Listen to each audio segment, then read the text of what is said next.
I'm sorry. I had to say this. I had to test this out. She knows. Like I said, I brought this up literally maybe an hour and a half ago. Okay. Had a conversation with an older coach, and in the midst of discussing who he was and who his staff was, the word was used, they're young bucks. They don't know nobody. Oh, And I'm like, sir, if they don't know nobody and they coach for you, it's your fault.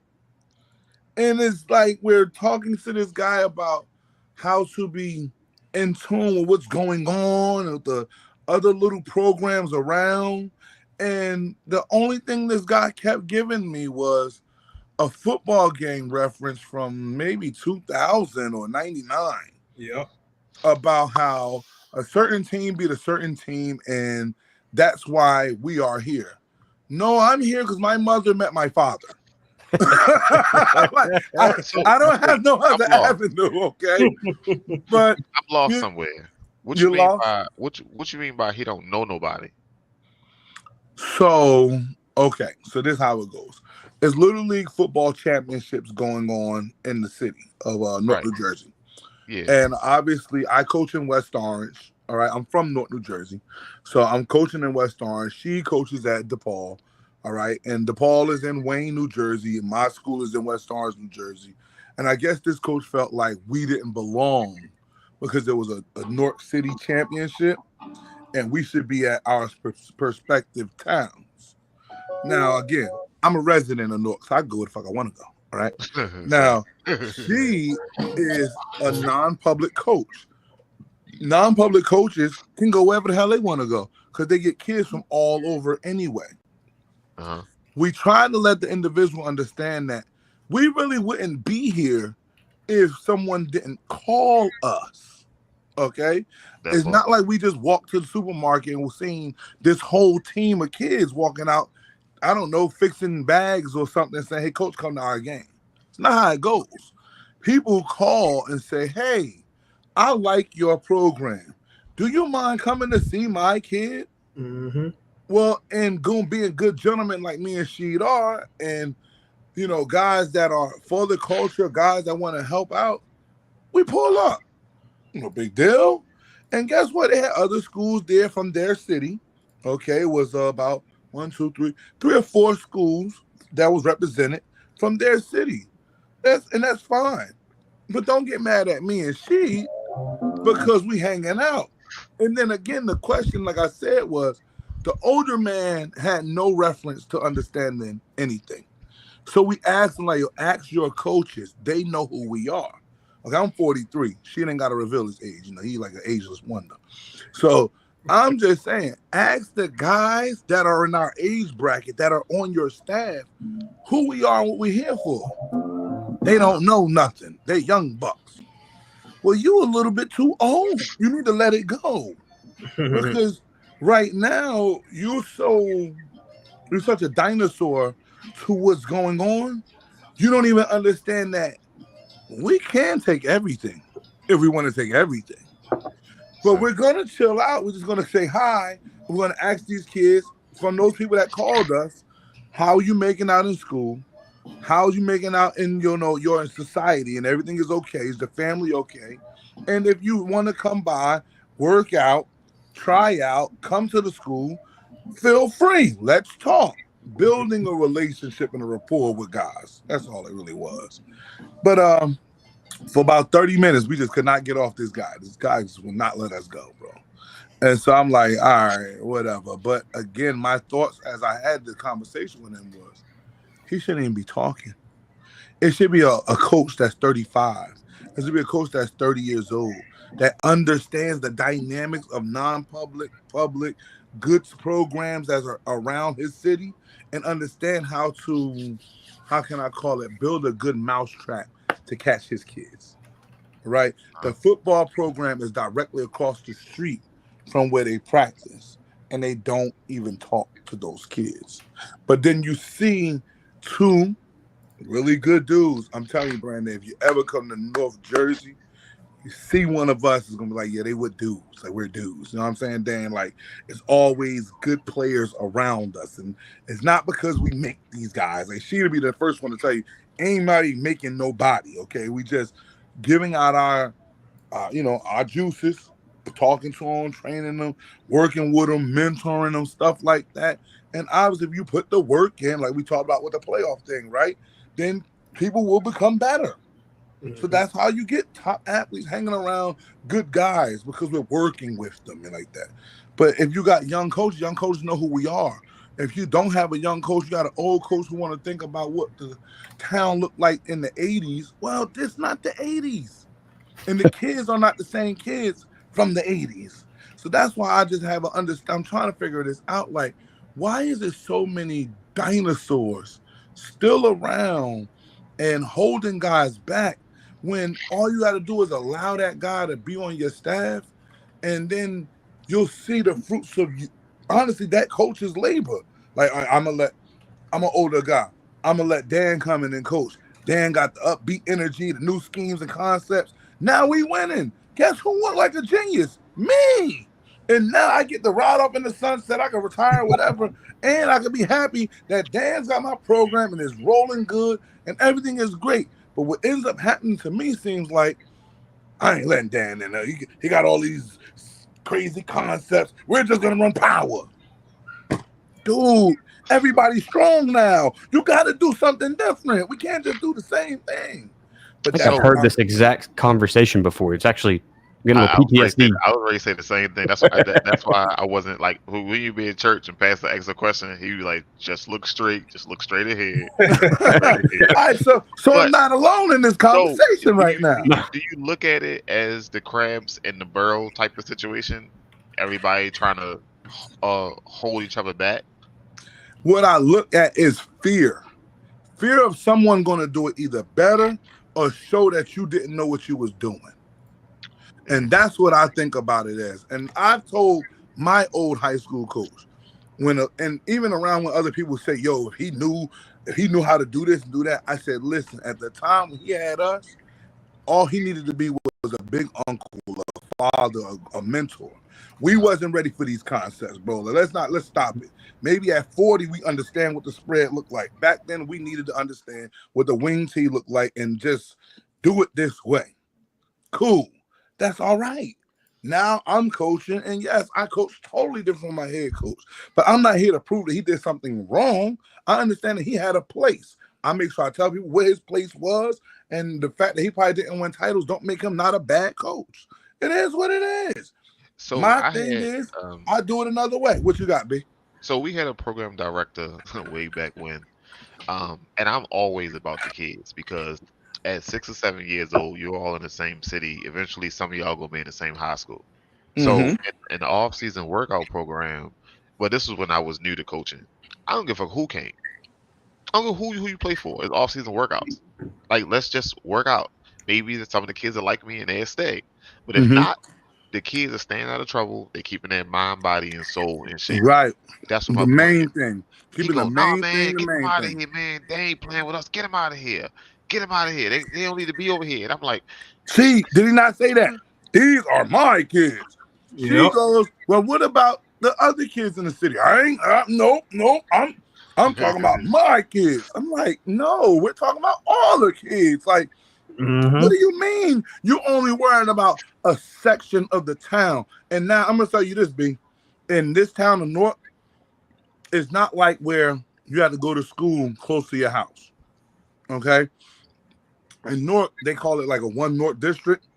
So you can live on the north side and go to school on the south side. All right? So if it's that type of dynamic, you can't be like, oh, I'm only worried about the kids that play for my team. Because the kids that play for your team could be playing for the whole, like they could be in every part of the city. So you really need to be focused on the city, like you said. So youth football normally have like a day or all-star game when they reach out to all the high school teams. Hey, come check out what we got going on. This kid ain't in no school yet. This kid not in the school yet, and things like that. But a lot of the high school coaches do coach youth football, so it is some of them are already locked in. You already know, oh, you ain't getting him because he already going with Joe. You know what I mean? Right. You got And a look, few that that's dope because we do that in West Orange. We got our freshman coaches coach 8th grade team, right? So okay, that works. But what we were trying to get people to understand is sometimes it's not even the coaches, okay? It's parents that's calling.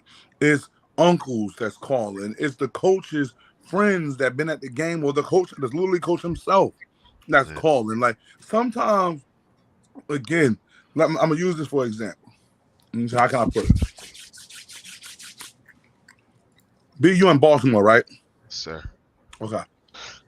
There's no way that you could know that a kid is a dude in, what is that, Waldorf? That's down bottom, down. Yeah, that's all. That's PG County. Okay. There's no way you can know a dude is good down there unless someone does what? Communicate that. Let you know. Hello. Send you something. That's Email. so now me and she, I'm in the same county as this city, but I'm way out of it. All right. And Sheed's school is even further out of it than mine. How do me and she know who the dudes are? Because y'all out joyriding trying to steal kids. That's why y'all always down there minding their business and shit. Y'all here trying to steal kids. We not stealing. So some context to this is, yes, this is historically a good team, but they're not the top of the top yearly consistently. So we have like the main school, youth programs we go to. This program here, if you're not in the know, you're not gonna know. Yeah. So in this particular program, for someone like me, for me to know about this program, somebody had to tell me to come out there and see what's going on. So I wouldn't normally know. So do y'all walk on the field, or do y'all sit in the stands and like watch a little bit, or y'all just like, hey, we're here now? So for me personally, maybe it's the way that y'all walk on the field. Maybe y'all look. Hey, tell them I was closer than you, she. Yeah, I was. So for me, a lot of these guys that coach at these different high schools, I have relationship with. So out of respect, I know when my school shows up, I know eyes are going to be watching. So I try not to even disrespect those guys in those schools. So I stand way on. I'm not in the stands. I'm way to the back because I know who I'm here to see because I was already told. So out of respect, I try not to even overshadow the local schools. But if you want to turn up and be a little bit disrespectful, then I'm just gonna walk on the sideline because the coaches that asked me to come out, yeah, we're gonna bring you on the sideline, we're gonna do this. No, I don't want to do that because I understand what my school name brings. Yeah. Out of respect for those local coaches, I don't even be nowhere near. I'm in the cut somewhere. Now I have my apparel on, but I try not to overshadow, like, oh my gosh, that type of thing. It's like if Nick Saban comes to your high school to recruit and he's standing right on the sideline, all eyes is on Nick Saban, and the little small college Division III school is overshadowed now because Nick Saban is here. Yeah. So, and listen, let me tell you, so this town where this game was at, I'm born and raised in that town. All right. Got a couple championships in that town. So I walk a little cockier than others, as my good brother says. Okay, my good brother, he's not lying. He stands over, look, the track, he's behind the track. All right, he's that far away. All right. Not me. All right. I'm Mr. DM. This is my city. So I walk all the way onto the field. I'm under the goalpost. I'm right there where the kid's about to go running out. I'm shaking their hand. You already know what time it is. Don't play with your food. I'm out there talking that talk. I see my good brother, she, like in the cut. I said, oh, you ain't low. What you doing all the way over there? He like, oh, come on. I said, hey, I'm just saying, man, I see you over there. No, I see you. So then she can walk over there with me. But I'm telling you, B, it was not about, yo, we here, give us the kids. She was having a conversation with some of the other brothers about, I don't know anything. We were talking about the dynamics of again, let's talk about how I said older coaches, older organizations need to learn how to change hands as well. Okay, because you got a lot of older people who run leagues and everything, and the setup that they had today was just totally not good, if you ask me. All right, I don't agree with playing, and B, you gonna understand this, playing 13-year-olds at 6 o'clock at night, knowing in the urban community, Dan, the biggest villains are ages 12 to 17. You play that game at 10 o'clock in the morning on a Sunday morning where they ain't even going to wake up. And the only people going to be there is the kids playing, and you got no problems. But when you play that game at 7 at night, 10 at 8 at night, now you got riffraff outside, which they had. Okay? Because you understand, like I understand, B, in the inner city, you don't really want to have them young kids out running around at night. So shout out to Rob, because Rob Gaines run a league down here. And like a few years ago, he had the 13U played at like 11:30 in the morning. I was like, yo, what the Amen. fuck is this when they play at 12:30? He was like, yo, Amen. You know, once they come out here, everybody be out here, and it's hard to do crowd control when they out here. And when he said Amen. Absolutely, sir. Amen. It's called understanding your environment. But older people run off a script. Look, here you go. All right. We're going to do it just like we did in 1982. Right. That's not, it's gotta be bigger than that, Coach. Where's 9U. Hold on, let me fix my glasses. 9U at 10 o'clock, and then 10U at 11 o'clock. And like, no. Put them babies on at 5. Their parents coming regardless. Mm-hmm. It's these hooligans. I need them out of here early. I need them in here at 10 and out at 12. So now we can actually have somebody talk about the NFL games tonight, because we ain't worried about nobody talking about wanting to fight in the corner, because this is what they love to do, being in dark areas causing ruckus. Get them out of here. Now, maybe you in a suburban town, you can do it differently, because in West Orange, suburban town, they don't play them rules. Once you go out to them counties, but it's just a different dynamic of a kid in a household as well. Because at West Orange, we do have our older kids playing at about 6 or 7 o'clock at night sometimes. But usually on a Saturday. But it's a suburban town. I got mother, I got father. It's a different dynamics, different energy. When you're in an urban community, you got to direct it and address it differently. But again, this is why I asked the question. Why is it so hard for older people to just let younger people give them an idea? Like, it's not about taking it over. Mm-hmm. Hey, I can help with that. Could you allow me to get in tune? Now, we can still keep some of the old principles that you got. Them old principles, you need them too. So you don't never want to throw those away. But it's a lot of different things, because I'm so in tune with what's going on. I could get this right for you. What'd you say, boy? Nah, Coach Dan caught me. I got some of our stuff up there. I don't know. I got to change this camera in the back. Oh, hey, we got a big game this week, man. Yeah, I got to change that. Turn it. We got a big game this week, man. Don't blow this for me now. Right. On your question, so going back to why can't older coaches just let younger guys in on their legacy, right? Yeah. Listen, it's scientifically proven, so this is not me being an ageist or whatever, that IQ levels have been going up steadily over time, right? Period. There's no question about it. Across the globe, kids are smarter today than they've ever been, which means people who are getting into coaches are smarter than entry-level coaches have ever been. And I think that is one of those barriers. It's that we're all trying to, my age group, right? I'm mid-30s. We want to do as much fun stuff as we can within the grid, within some rules, some formats, without being so exotic that we shoot ourselves in the foot. Right. We want to do motions and shifts and trades, and we want to build, special packages.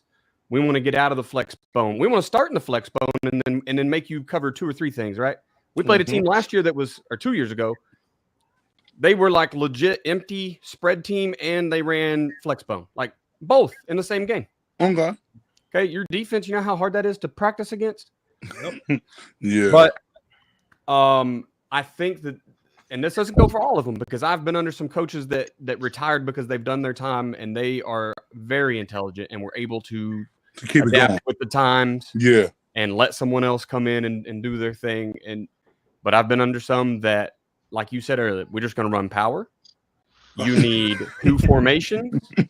If you are going to try to do anything over the top, I'm going to shut it down. And it wasn't, the excuse is always, hey, the kids don't understand. The kids don't understand. Yeah. But, I mean, we could see it. You didn't understand. Right? And that's okay. It's okay to be limited, to be, that's fine.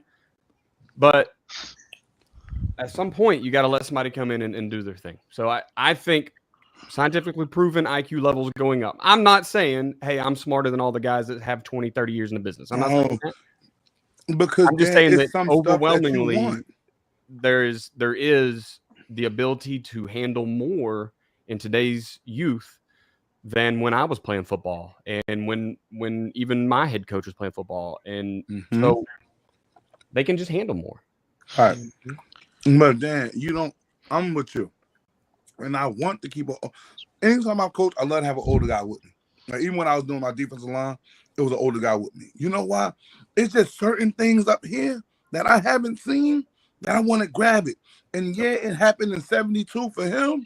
But look, a rip technique is a rip technique on the defensive line. It ain't no type of change. A club technique, like pass rush situations, third and long. I'm just saying it's football. You know what I'm saying? It's a round wheel. It still goes the same way.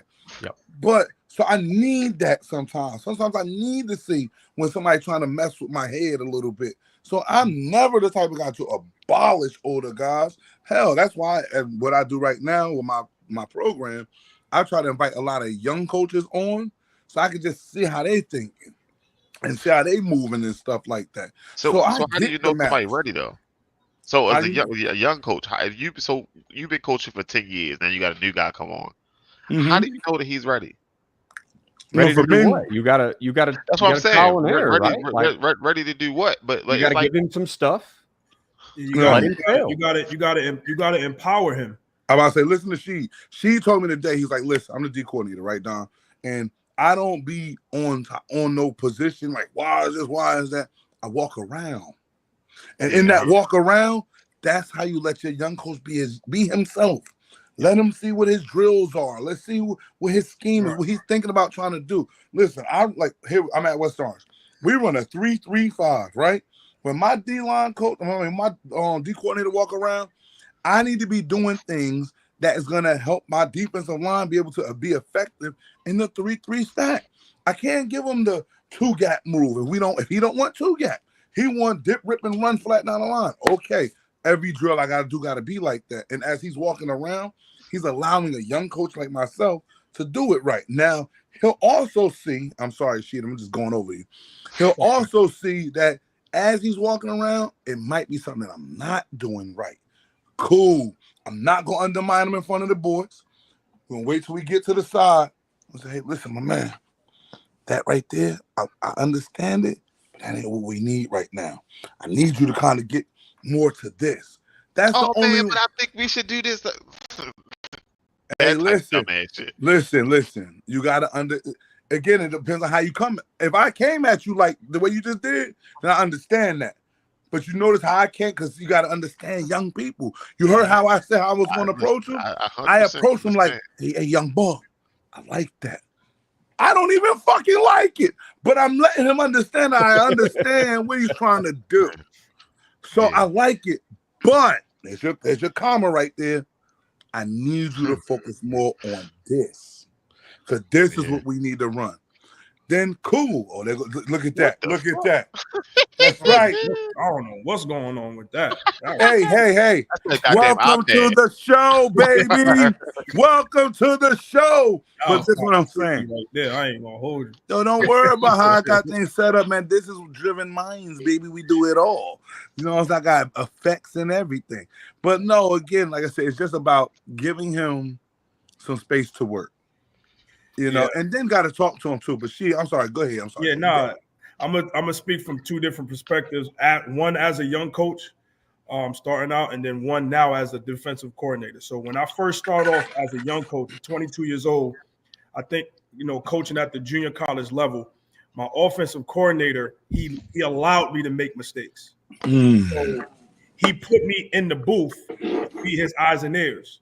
So I'm a skilled player, as a player, I was a skill guy. So I didn't really know fronts. And with his particular offense, he needed to know where the 3 technique was in order to call his. So I'm like, he's like, I need to, so he gave me room to make mistakes. And now my pride as a young coach, like, I don't want to make that mistake because now I'm messing up his flow on the play. So your mentor has to give you room to make mistakes when he's teaching you, right? All right, this is how I want it. All right, go in the booth, right? In the booth, as we, most of us know, that's an experienced position because you got to be calm. You got to understand what you're seeing. You can't get too caught up in, you really got to be on it. So that's why I'm never in the booth. But he empowered me to make those mistakes. And then as we got off, hey, I need you to focus on this. So now it forced me to learn my fronts, my overs, my unders, my deuce, my ego, all those type of things. I get it. Coordinator, how, what Dom is talking about is I make all of my assistant coaches put their indie in my schedule. So I have 2 older gentlemen who one was a head coach before, one was a D coordinator. One was a D coordinator before. Now they're back as position coaches, and I have 2 young guys. So what we do is I hold everybody accountable. I give them the script. Hey, we're working on gap scheme stuff. So make sure you put your indie in the schedule before I print it out. So now when they put their stuff in, I better see my D lineman working on spilling because we're a spill team. I better see my linebackers working on C scrape. Now, what I also do is if they don't put their indie in the schedule, they don't get a script for practice. So now that works. Right. The kids to be accountable, you better be accountable. So now the kids pick up on it, and if they see a position coach without a script, they start, start making fun. Oh, you ain't put your Indian in, That's crazy. That's wild. Like shit. But that's during Indy, I don't coach a position. I have a young guy with my safeties. I have my D-line guy. So now I get to walk around and see, all right, I'll pull them to the side. Hey, make sure you do a little bit of this. Hey, fix that. And I'll say my 2 pieces. Hey, you gotta, but that's the empowerment you're giving your young guy, because my young guy coaches the safeties. That was a position I coached as a D coordinator because they make all of my sight adjustments. So for me to give that up is a lot. Big time. Because they run the defense. They make all our checks and our coverages. So I had to empower him and let him do it. He's a good teacher. He's just a young guy. So you have to empower your guys. Yeah. So sorry if I was long-winded with that. No, so I can't be no longer than me. I fully understand because when I signed up to coach, dude walked up to me. He was like, "Hey man, why you not coaching this year?" I'm looking around like I ain't never coached a football game in my life. He was like, "Hey, you gonna be out here next year?" Like, "Yeah, I'll be out here." Fucking dummy, you fucked up with that one. So I got out there and I was supposed to be with we had the age group, so we had 7, 9, but the older but lighter shit. So I was supposed to be with 7, 9, but the younger coach never showed up. So I'll take that. Hell yeah, you gonna be here, coach? Oh, yeah, I got it. I ain't no left from right, up from fucking down. But we lost the first 2 games, won the next 3. Got our ass whooped that last one. I mean, we got our ass whooped a little bit. Like they did that fucking spinning series. I ain't know if I was coming or fucking going like that. Remember that series? That's a fucking thing to stop. Listen. Wing T Spinneroonie. Ooh. On your first year too? Like I ain't what know. You got, she? You seen that before, she? Yeah, I got an answer for that. I held the Wing T team to 17 rushing yards, but that's another thing. and I didn't run the bear front. That's the go-to. Here you go. That's a whole other thing. Ladies, gentlemen, y'all got to check him, man. You got to watch. He gonna shoot them accolades at y'all real quick, man. You gotta be quick with she, y'all. So, I understand the young coach thing. Even when now I've been doing it for a while, and people come in, and I just sit back and I observe. And it's not wrong until it's wrong. So if you do something, because you bake a cake the way I don't bake a cake the way you bake a cake, so it's different. Right, right. And terminology is different. The way you teach it is different. So you got to give some rope. I understand that, but like I believe it's the way you deal with the kids. Everything else can be fixed, I believe, but it's the way you deal with the kids. Like I had a coach who came and he got the team to turn against the starting quarterback because he liked the other kid. Some shit. Like it was toxic, baby. Toxic. Listen, but that's the thing. Like, biggest thing about coaching is your relationship with the kids. That's the biggest thing. Okay, we could throw a scheme into anybody's team, and as long as you have a relationship with the kids, understanding what type of kids you have, so that way you know what scheme you can run, and then understanding how they learn, so you know how to teach it. Then after that, the rest is the rest. It's not really that much of a deal. But I also, and I love when I get my guys that former players that's gone to college, and they kind of run the similar system that we run, and they come back like, Coach, no, we don't do that. Well, we screw this one down and we bring him back, and this one hangs over, this one rolls underneath. I'm like, see the smoke coming out my ears. Like, no, that ain't how we run it. But he's like, yo, y'all running it right. Y'all just not running like we ran it. But and I'll be looking like, all right, teach me more. Teach me more. Because if the more I can get closer to preparing the kid for the next level, that's all I really care about. I don't care about whether it's taught, oh, this is the way how we run the 4-4 cover 0, and he's got to fill it, he's got to scrape over the top. But if a guy come back like, no, you really just got to know his run fits and just understand how to just check it and then get out of it and understand what we're doing. You can run a cover 2, you can run a cover 3, you can run clouds, you can run whatever you want to run on that. Yeah. I think once you as coaches, we see football as concepts, the rest of it don't matter. And if you start teaching those kids there you go concepts, then they can go to the next level and use anybody's words. They can whoever fits whatever positions, run fits, coverage, it don't matter. Right? You got to teach concepts. Hey, what is power? Power is not a play, it's a concept. You can get there. You can pull tackle and an H-back and still run power. You know what I mean? Like it don't matter.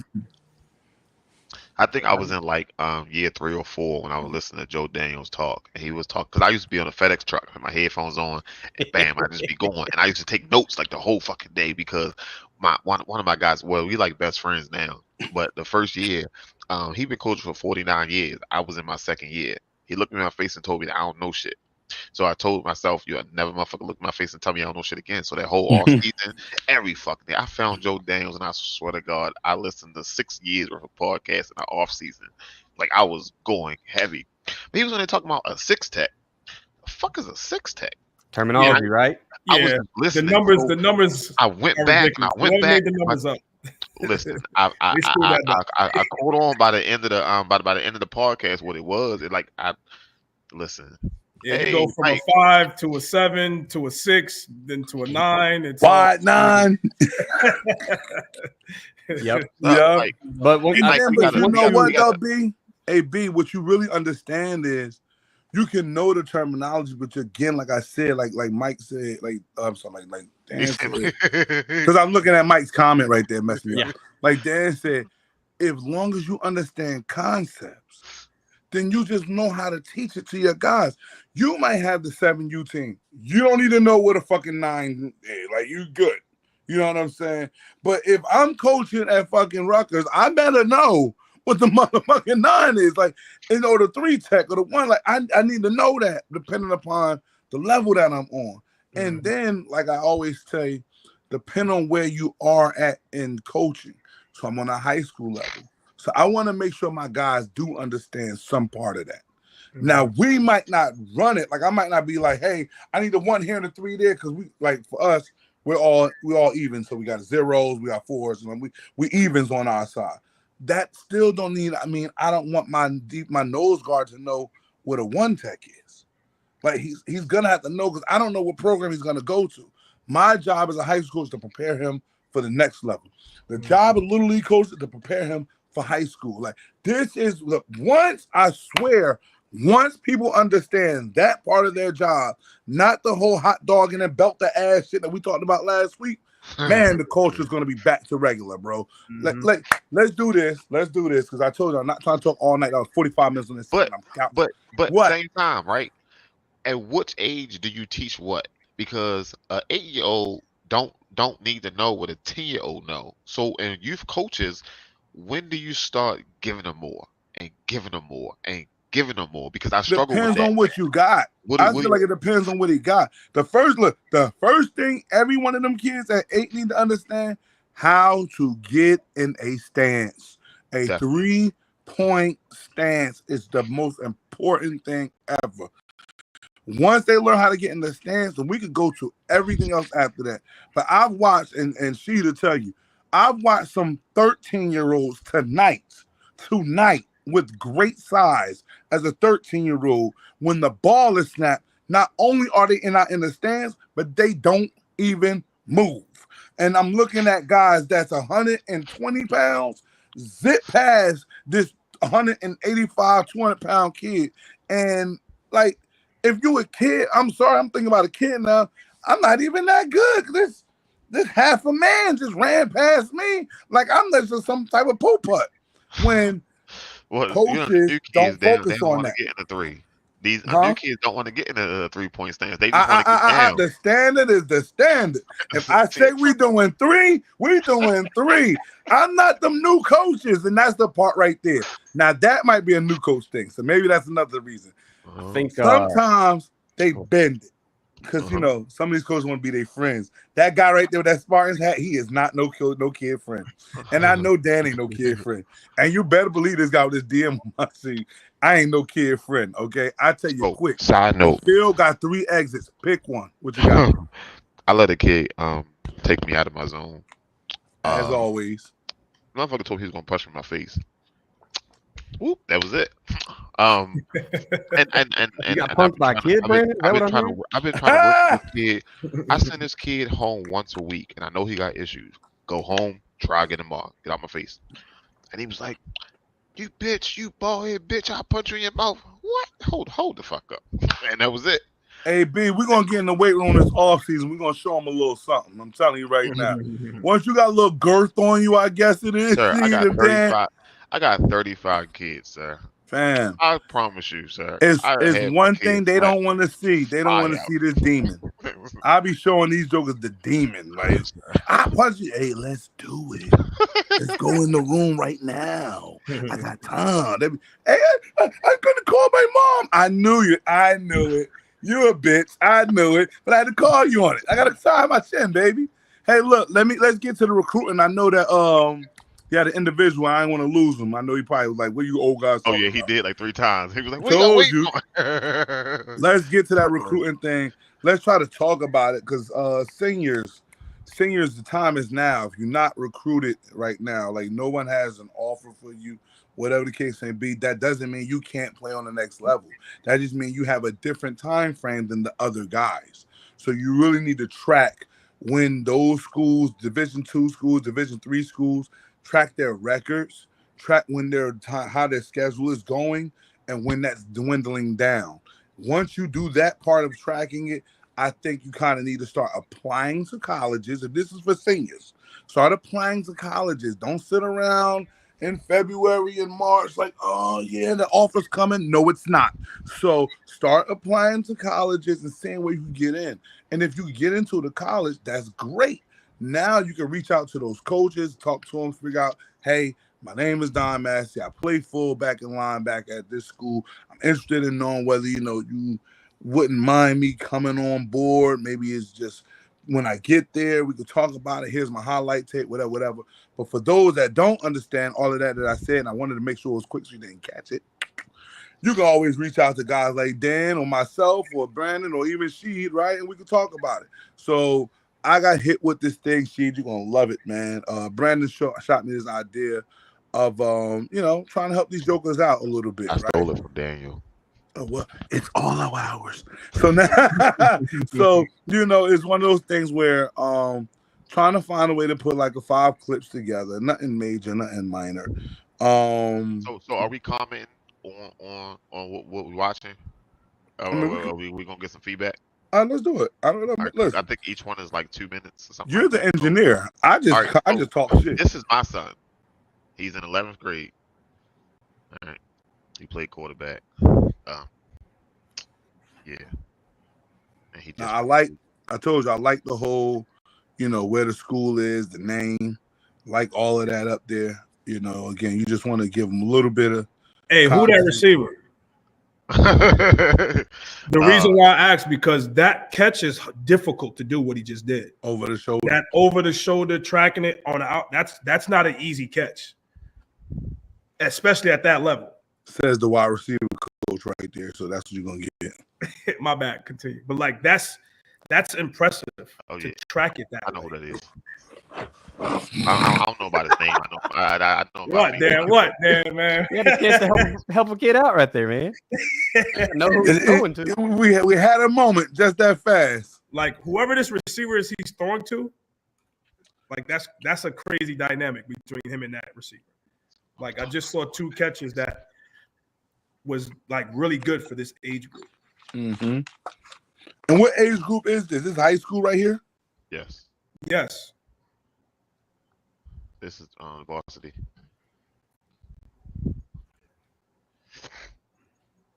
Oh, this is the first kid. But so our goal was to get 2 kids from Maryland, 2 kids from Jersey, and 2 kids from Oklahoma. But since it's the first week, it's gonna be a little wing real quick. But yeah. So sorry to cut you off, but just an example for the people that's listening. See how he put the quarterback's film up, and then I noticed someone else? That's how sometimes recruiting works. Where you may be watching something and somebody else flashed on the screen. So that just goes to the players. Just you never know who's watching what. Mm-hmm. And you can be on someone else's highlight because it's like, hold on, I came to watch the running back, but who's this kid? Mm-hmm. Good point. And that happens a lot with college recruiting. It happens a lot. You'd be surprised. Like I know we're watching quarterback highlights right now, but the catches that this receiver is making that's good stuff. Maybe I'm biased because I'm a receivers guy, but that's good stuff. So it's good ball placement. Yes, and it's giving this opportunity for the receiver. Like they're working together. Like there's some throws where he's making the quarterback look good, and the throw like that, the quarterback is making him look. You know what I mean? So it's good. Like that first one was great ball placement. You couldn't put that ball in a better spot. Unless you put it in the middle field so he can catch and go. No, but that's fine. That's him or nobody, right? Yeah. But now here's the thing. That's fine. Between the numbers and the sideline, bottom of the numbers. And then Brandon, you got to look at the dynamic of when he threw the ball, what the pressure looked like, what the pocket looked like. Absolutely. You know what I mean? So the pocket will start to get cloudy on him. Then hell, like that one, the receiver made the quarterback look good on that one. You know what I'm saying? So like that's a good dynamic that they have with this film. I just like that he's throwing those vert routes on 3 steps. You know what I mean? He's not staring at a DB waiting to see if he gets open. No, throw him open. And even when he doesn't do it perfect, the wide receiver was good enough to make it work. All right, catch the ball. That's what we call it, right? My second one. This is a lineman. Hope it come out right. A little bit, I guess. Okay. I tried to slide it so we can get him, not the whole play.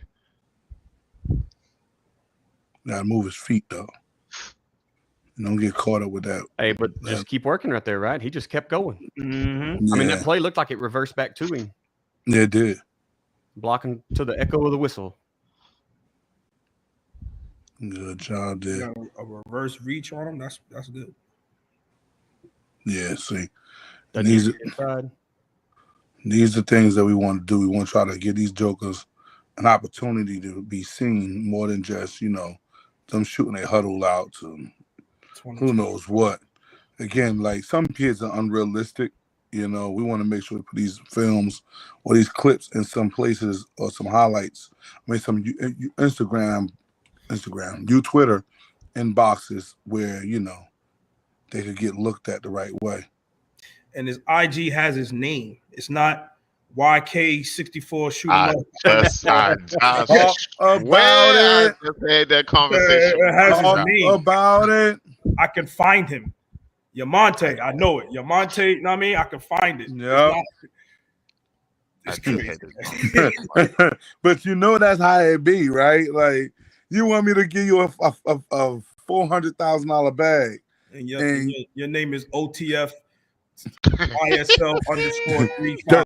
Dirkie O'Massey, that's me. Yeah, okay, yeah. We're definitely gonna shoot you the bag.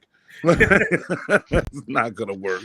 All right, so we got 2 sent from DM, which I realized I fucked up. And I DC boys. didn't change the height and the weight. From the last one when I was trying to Editing. He's Editing. raw, but yeah, see, I picked the he 6'3". got some things to work with. The lineman. They gonna look at that shit like Mhm. a 6'3". Well, I mean, you was close because he is about 6'3", 6'4". He just ain't 260. You know what I mean? But this is a sophomore tight end that we got at West Orange. I'm trying to kind of highlight him. Leave the line free. I honestly want to market him as the best tight end in this class. Honestly, he trains with Sheed like every Friday in the off season doing this thing. Like I was telling you, Dan, I tried to get clips where he's blocking. Yes. You know, I didn't want to just make it where it's just catching. Yeah. I Because tried. that's what he's going to do 90% of the time, right? He's going to be blocking. Pretty much.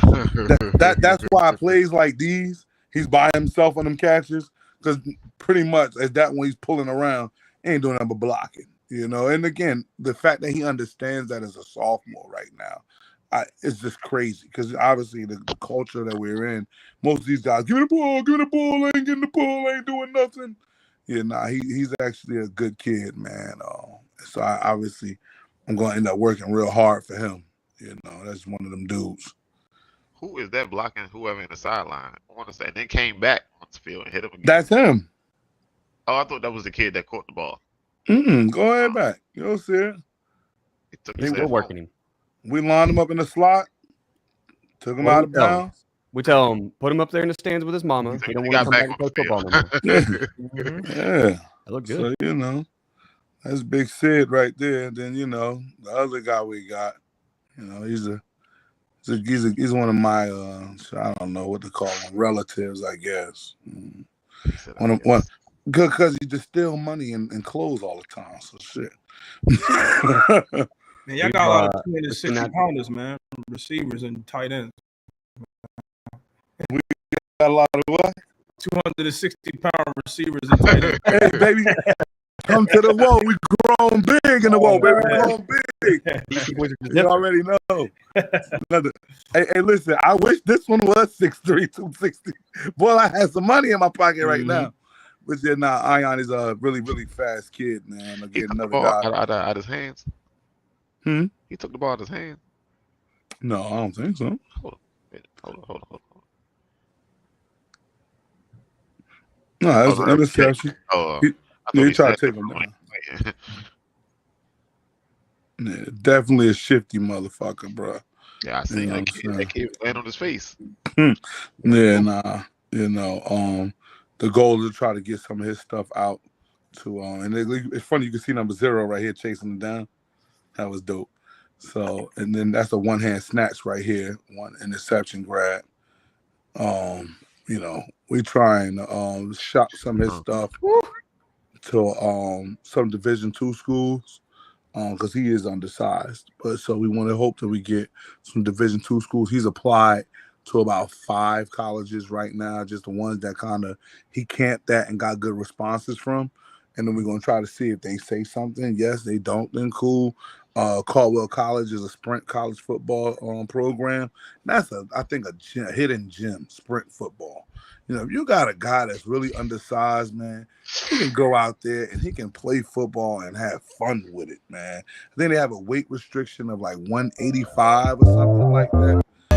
So, You can mute that if you want, Brandon. Sorry. Yeah, I didn't know it was music on it. Yeah. Hey, this is we talked about him last 2 weeks ago, last show. Darian Dansby, he's a senior, unoffered right now. He just broke 1,100 yards this week. He's at 22 touchdowns. I think 22. He's thrown 1, he's caught 3, and the rest is rushing.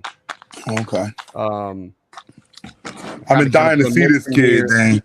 Not every one of these is a touchdown, but he's just a machine, man. He just keeps going. Good vision.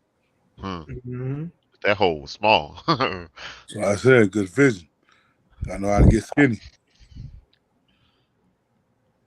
Good job. I like the timing on that play. I hate when they mess that timing up because if you're doing it right, yo, hey, when you hit it right, it looks like this. You know, but I'm gonna tell you, he didn't get hawked. Yo, I was just about to say that. That's the part. That's the part. I've seen guys miss out because of that. This, you know this team right here, that one in red, man, they had us outmanned at like probably 8 out of 11 positions. They were just very, very physical, and we're a physical football team. But right, I just love that he didn't back down. He just kept going at it.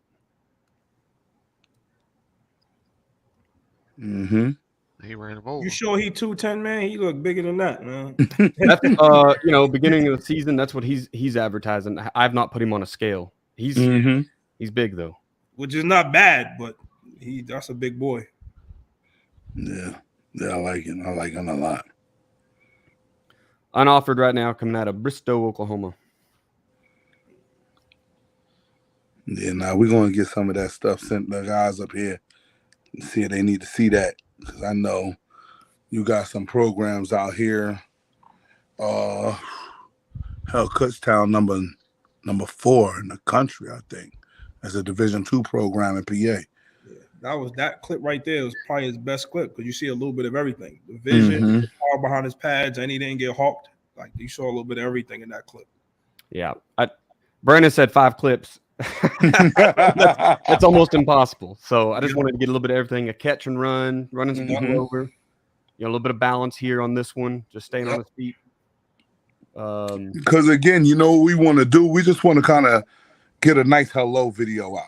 Yeah, you don't want to take on nobody's whole day or nothing like that, but you want to use our relationships that we have with some good coaches and say, "Hey, I got something. Want to check it out?" And if they like that, I could get you more, and we go from there. That's my thoughts, and especially with us in different regions and in states, man. I think it'll help out a lot because you got friends down there, Dan. B, you got friends. Me and she got friends over here, and it's like look, long as the kid is a good kid, got the grades. Because we know these gonna be the other questions. Like, hey, look. What type of kid is he, Dean? Come on now. I know where you be at. So I got to hit him with the list. Now, he's a good kid. A great kid, bro. Trust me. Like, this is transcript. This is, what I'm saying, what he does in his off season. So, that's the part right there, man. But I guess we could put this out. Like, anybody else that's interested, they want to try to check it out. Again, you got the Chamberlain football consultant. Reach out to him. Try to send some stuff to him. Obviously, reach out to Different Minds LLC. I'm trying to put this thing out there. May cost you a lot, may cost you a little bit, but it's gonna cost you.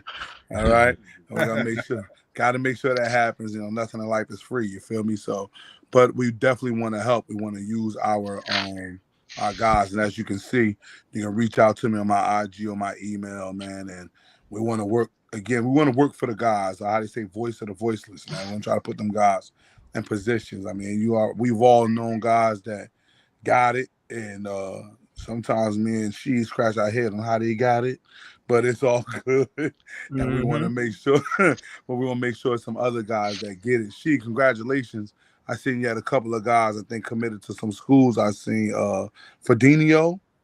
He one of our receivers in the college.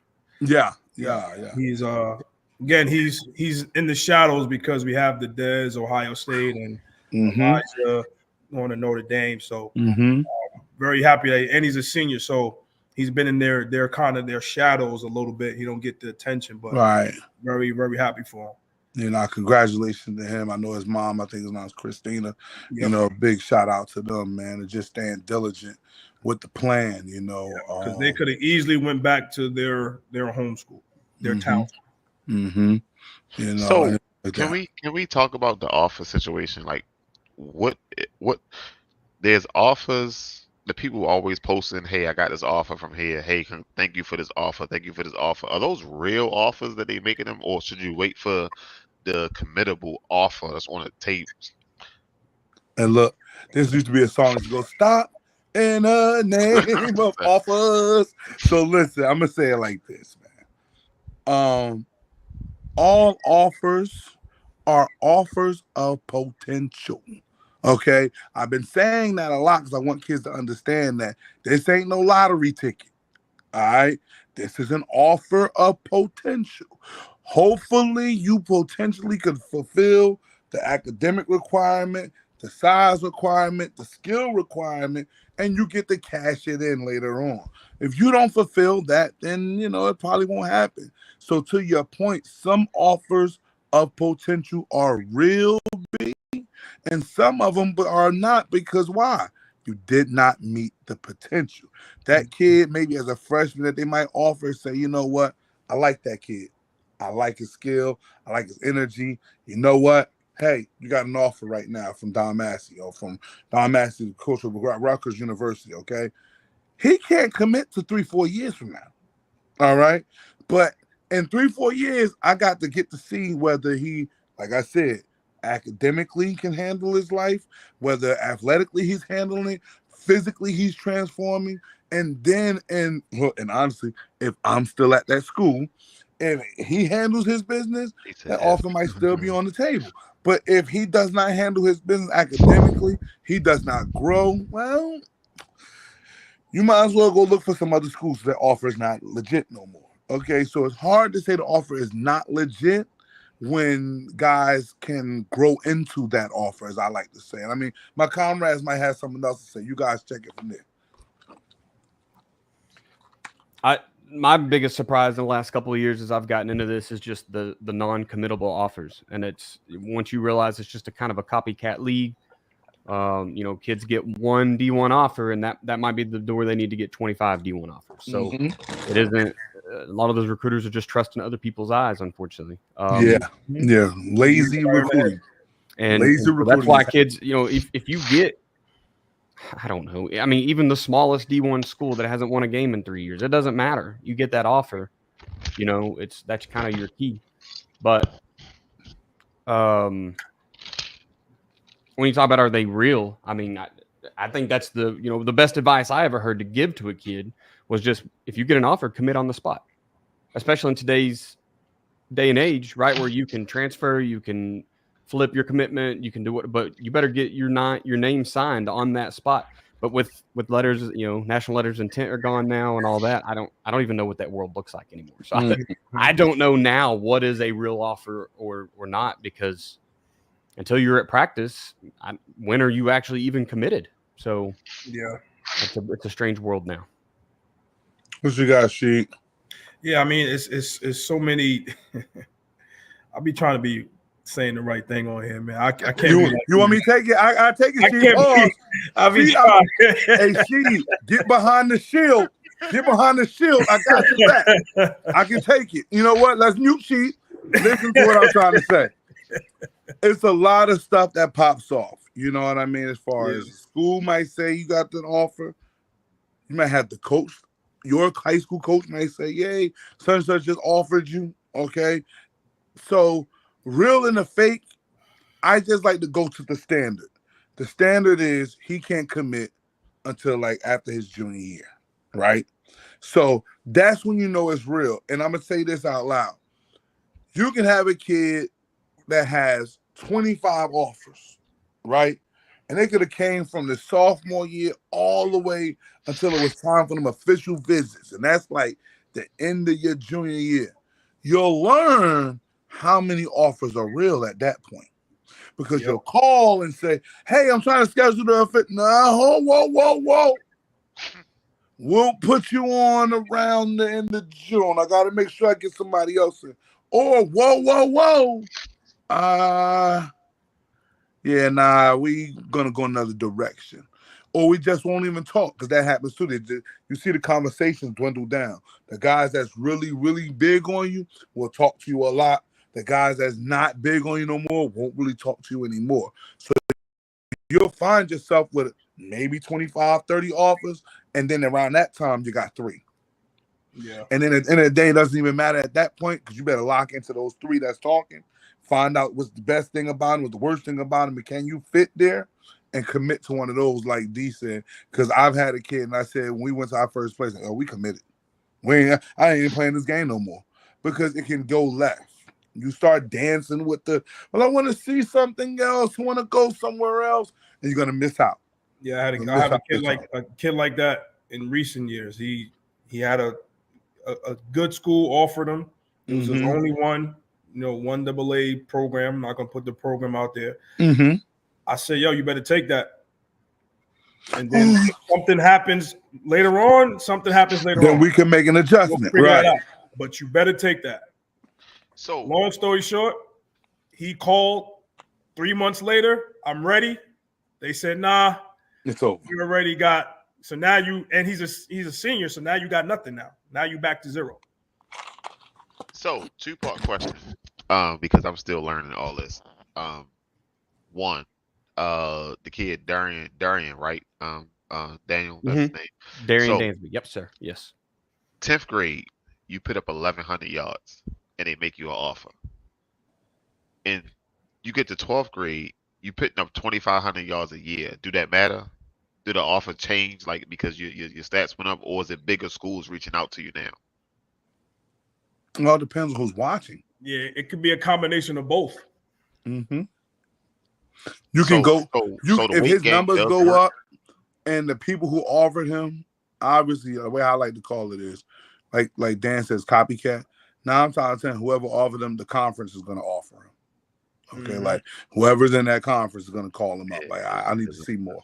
Okay, now if this kid is improving, like you just said, from 1,100 to 20 something, yeah, it's probably gonna definitely happen, especially if he already has eyes on himself. But sometimes, I'm guessing the event of this kid, they just don't have eyes on him. Like, it's just they're not looking. And the reason why they're not looking, the reason why they're not looking because, like we talked about, it's some lazy recruiting going on, all right? And instead of me looking to see who's over there, I'm just going to say, all right, well, bump it. If Tennessee is going after this kid, I'm going to shoot my shot at him. And if they say no, then I'll just grab him. So everybody's looking for the 5-star, the 3-star. Who's the 4 and the 5 stars? I'm going for them. And then you feel like kids like that kids like that I know, kids like she was talking about, I could get him. I get him. He'll be there later on because no one's really biting. I've seen programs not offer to try to make it where they can get him on the back end. It's a funky game, but and my role, what I do at West Orange and also with my brand is to try to inform parents and kids, like, don't press the panic button. It's okay. No one's called. It's okay. There's a lot of schools out here. We just got to wait your time. Once you find your school, it's your school. That's the one thing for sure, that regardless of who comes early, it's probably, when you got offers, it sound good, it's really hard. It's really, a lot of people don't understand what that thing is like. People don't understand what fame is like. It's like, oh, I want everybody to call me. I want 35 schools. I want all this. You don't want that. So these 8th graders that be on Instagram saying they got 45 offers and shit in 8th grade, with all of the viral videos and whatnot. So never mind. I'm just saying, offers of potential. That 8th grade would be nice in 8th grade, but then if that was his peak moment, where the rest of the whole high school career was just a wash. I got a kid in New Jersey. I am dying to see him get to this high school level because I want to know whether he peaked or he didn't. And she didn't know what I'm talking about. I just want to see if this guy is arrived as the number 1 running back in New Jersey, or was it just Little League? And people don't understand that Little League is different. Me and she watched a couple of kids today that, and then some kids looked okay. One kid looked good. The other kid looked okay to me, but it's all good because a lot of people don't understand. It's not how they say, it's not how you start, how you finish. So you got to make sure that you're finishing on the right side of the track. You don't want to peak too early. I try to tell a lot of parents, oh, he didn't score today. Great. He's 7 years old. It's perfect. You don't want a Pop Warner All-American, as they used to call him back in the day, right?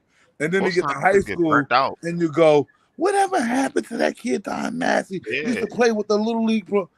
Yeah, I don't need my kid to be dominant at 8 years old, and he not dominant at 18. That don't make because it ain't fun no more to them. They've been doing it so long. They get burnt out with this shit. Like I had a conversation with somebody, and I was like, yo, you run these kids in a hole. Man, they know what they signed up for. Like that doesn't even fucking make sense. Yeah, it does, because to these Little League coaches, it makes sense. Yeah, there's a kid like that in Jersey that was a youth phenomenon, and I haven't heard his name in the last year. That's I said who I'm talking about. Yeah, and kind of ran him into the ground too. Yo, hey Dan, I've never seen Little League football players play more games than high school and college combined. It's crazy. Travel, look, the whole travel thing, and now we're getting spring ball. Look, you playing from March to spring December. league, summer league. The 7-on-7's kind of getting crazy, right? You start 7-on-7, and I'm done. I'm done on 7-on. Okay, and I'm glad the 7-on-7 is getting some kids looks that wouldn't get it otherwise, because they can go out in 7-on-7 and show who they are, and then they fall back into, hey, we throw the ball 10 times a game, in the fall.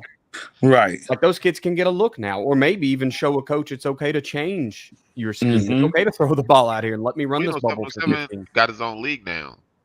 But they travel the world, so that's a whole different. The days, the price, like you see it in baseball too. I'm afraid we're headed that way, where it's it's $1,500 for your kid to play this season. It's 10 games. Oh, you cover your own travel. It's $250 to get into the tournament. Now you spend $10,000 on your kids.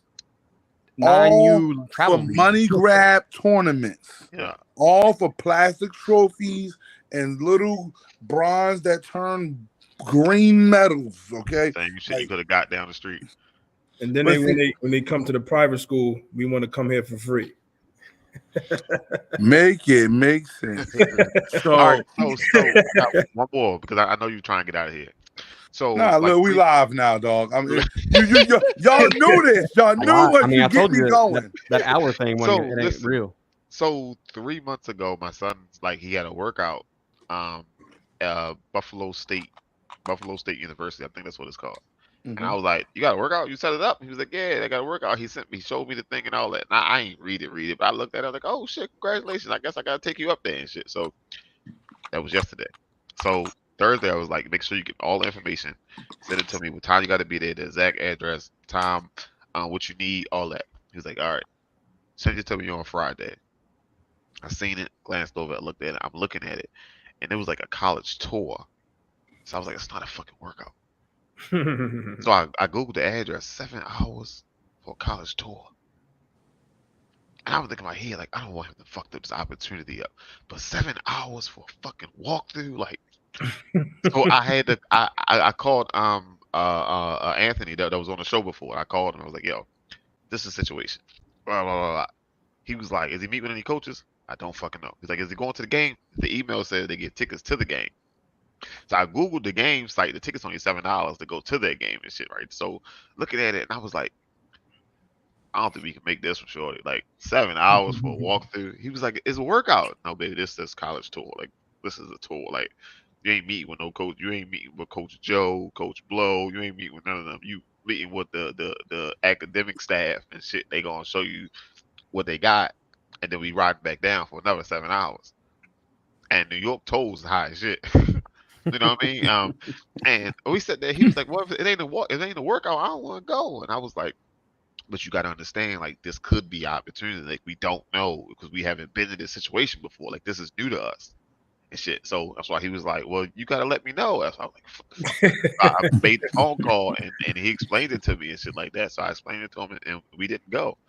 And part of me is like, damn, I could have fucked up opportunity for him. You know what I mean? Because I don't know this. So this is why I'm sitting here listening to y'all all the goddamn time. Because this ain't my area of expertise. You know what I mean?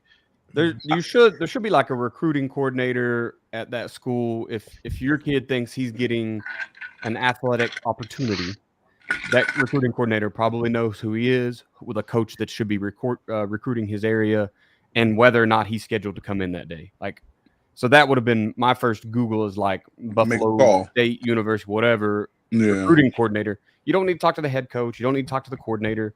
Try to find out which position coach is recruiting your area and that recruiting coordinator, and then work through that kind of that chain, and then see. I mean, because you made a call and found out it is just a tour, so that's at least you did your due diligence. You didn't say no, we're just not going, and you didn't waste a full day driving somewhere to take a college tour. That's probably the virtual tour now, so you could probably see everything you need to see online anyway. But that's what I recommend, and that just comes from working with the guys over at Tulsa University, with the friends that I have that are coaching there. And then, I showed up as a coach and they were like, talk to the recruiting coordinator. And he kind of set up my day as a visiting coach. So they're kind of the all powerful. They control the schedule. So they'll know. They'll have the information you need. Yeah. Making a call, reaching out, like Dan said, that's half the battle. I only play games like that with a 3-hour radius, though. Like, if it's a 3 hour, I would take a ride, even if it's just for the game type of thing, Like, for me, Penn State is 3 hours. So I'll take the 3 hour ride to Penn State, right? You know what I'm saying? But I ain't driving to Pitt 6 hours for me. So I'm reaching out to somebody, and then I'm looking at my guys, and I'm learning, Pitt don't want to see you. Okay, and then I'm gonna probably make a decision based upon that as well. You got to kind of understand what you got. You got something that looks recruitable, then you make a trip. You got something that looks like it's not recruitable for that level, make a call, and then they'll let you know. Like, nah, I don't think so. We kind of just wanted to reach out to them, get them to a game, because they don't mind bringing you in to watch a game, bro. I've seen it happen in surpluses. I'm looking at you. Yo, coach, I'm bringing him in. All right, whatever. Put their name on the list. Like, it's kind of how I be going sometimes. So, but the kids, they look at it like it's like the grand gala. Like, oh, I got invited. Look, and you see it on Twitter too, Dan. Like, invited to go to Columbia today. I'm like, dude, you can't even get accepted to Columbia, dog. Like, he just wants you to come to the game. It's all right. But I love it. I love the energy and everything about it. But it's up to people like us to be realistic. And I always tell my kids, no, I'm not a dream killer. I'm just realistic. I'm realistic in understanding where you belong. And it's not because this is what I think.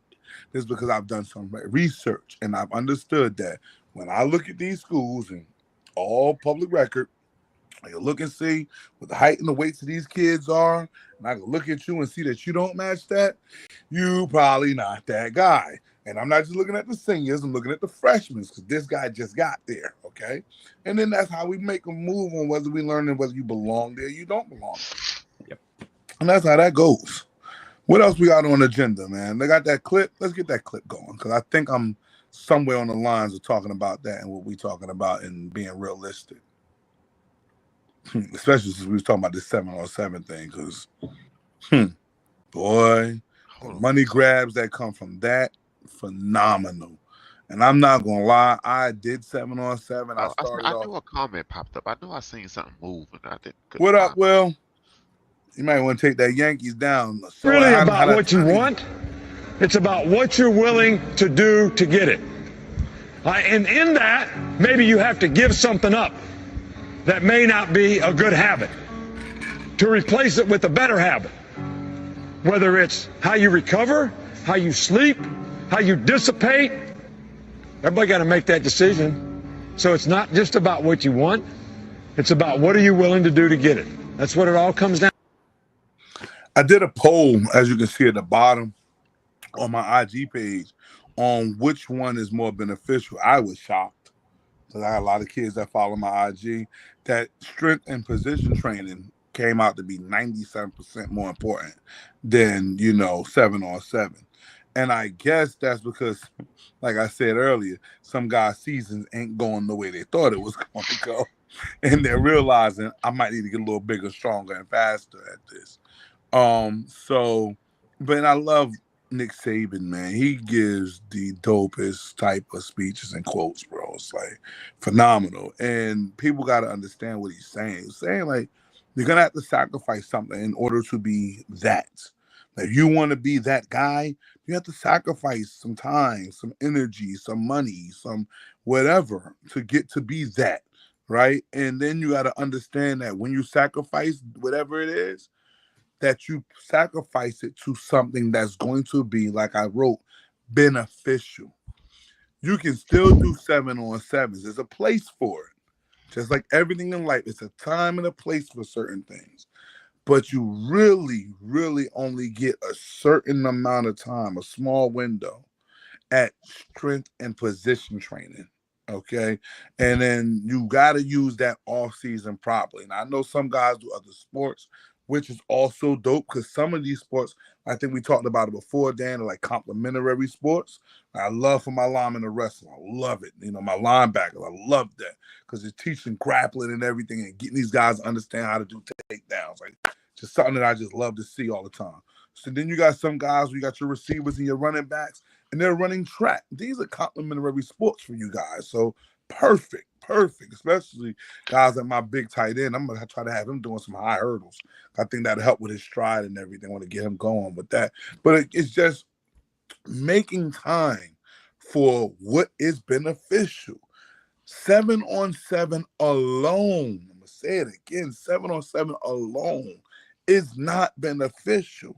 And some of the programs that are offering 7-on-7 are not good programs. They're just guys trying to put teams together, put you out there and play, and then collect them the money. And then they'll say, okay, we're going to do this, we're going to do that as well. You have to understand that these time of your life, from 14 to 18, a freshman to a senior, it seemed like a long time, but it's really not a long time. And then when you are under that age, so we'll go from 8 to 14, 8 to 13, that's a real important time of development. So you got to understand what this time means and how to manage it wisely. Again, that's just my spill. You know, obviously in the DM, we're doing things a lot different. Again, I said we did do 7-on-7 before. I did it more as an outreach type of thing. It was during the COVID. Guys, you know, kids in the house bottled up. So let's try to find something for them to do. We did it for about 3 or 4 years. Then I realized that there's a certain culture in 7-on-7 that does not help these young fellas when they get to the high school or the collegiate level. Certain things that they do with this head tap motion and the swinging and the face stuff, these antics will cause you 15-yard penalties. And if you're used to doing these antics from January to June, when you get back to your program in July, you're going to try to do that same thing. You won't play because you're just mentally not where you need to be. That's why spending time in the right places and the right cultures will help you out. I think she used to say something about taught or, come on, you know, you got that good phrase I love so much. Taught culture is created or allowed. There it is. And so, you know, with that type of stuff that's happening in 7-on-7, then, you know, it's one of those things. Will, do I think 7-on helps football programs? Yes. It's just a place for it. So, because I'll tell you, every day, every week in our practice schedules, we have 7-on-7 allocated. Okay, the offense has to go against the defense. So 7-on-7 is definitely something that helps the football programs with your pass scheme. Okay, like it's certain things where we take the lineman out, and this quarterback gets to understand how the timing, where his receivers need to be, how to read the defense and stuff like that for just passing only. Perfect. Now 7-on-7 programs, going to other programs, I don't know. Like Dan said, you might be in a program where you only run the ball. You know, you run the ball 1,000 times, you only throw the ball 10. So that kid, if he's going to play receiver on the next level, he might need to do some 7-on-7. It'll help him understand how to be a receiver, how to play. But also signing up with guys like that guy right there, Rashid.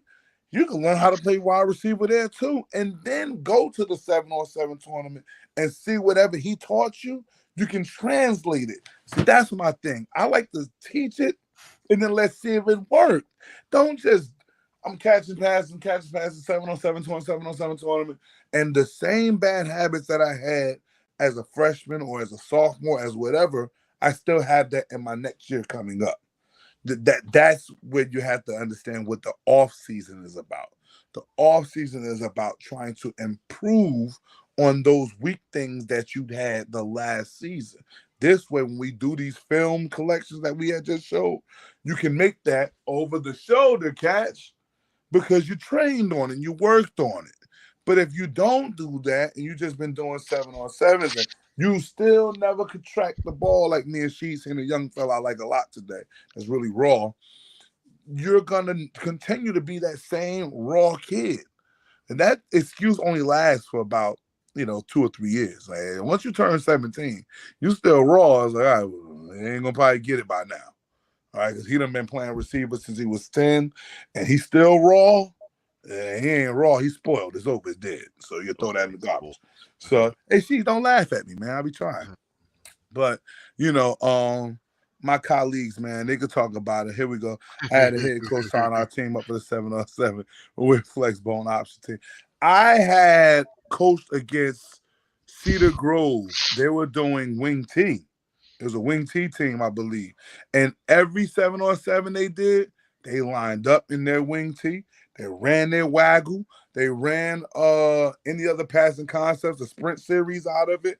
And they said, and they didn't come. Look, he said, Coach, I didn't come here to win no tournament. I came to work on my stuff. My kids understand why we came here, to work on my stuff. I know you got 7 DBs back there. That's fine. If I can complete a couple of these passes with 7, well, once I get that guard trap and that power sweep and that crisscross counter working, man, this waggle gonna hit you right in your head. You ain't gonna never know it's coming. So, it's all it's in concepts. We talked about that earlier. In concepts and teaching your kids what you got. It's definitely that, Mike. Spandex Olympics, because the way how they're ranking it, man. I mean, I'm seeing neighborhood coaches create teams and just doing too much. They're really just doing too much and misleading individuals. Some individuals are not going to training sessions, missing out on weight training sessions, not trying to do another sport, thinking that football is going to be the sport. And because they're doing this. And then 4 years from now, the problem that I have, and Dan and Sheed and B, y'all can help me understand this. 4 years from now, you go knocking on the head coach's job or door, and you go, why I didn't get recruited? Well, who'd you spend your time with in the off season?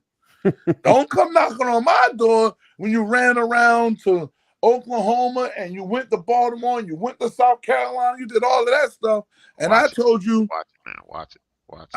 Nope. I ain't watched yet. Baltimore. I'm talking about Baltimore. Because the boy down there on level 82, we got the same thing pumping. I love Torrey Smith. Got a great thing going. You know how much that shit costs? Bro, we have to understand what's the main thing. You got the cost, you got the travel, you got the hotel, and then and this what happens, I swear to you, then you're going to get the college that really like you. And they're going to ask you to go somewhere, and you're not going to have it. And you're going to ask these people on the screen, Coach, you think you can help me get to such and such? Whoa. Come on, we serious? I got to help you get to this school when you were just running around the country with this guy? So my nephew played 7-on-7 for Torrey Smith. Mm-hmm. That's why I looked it up.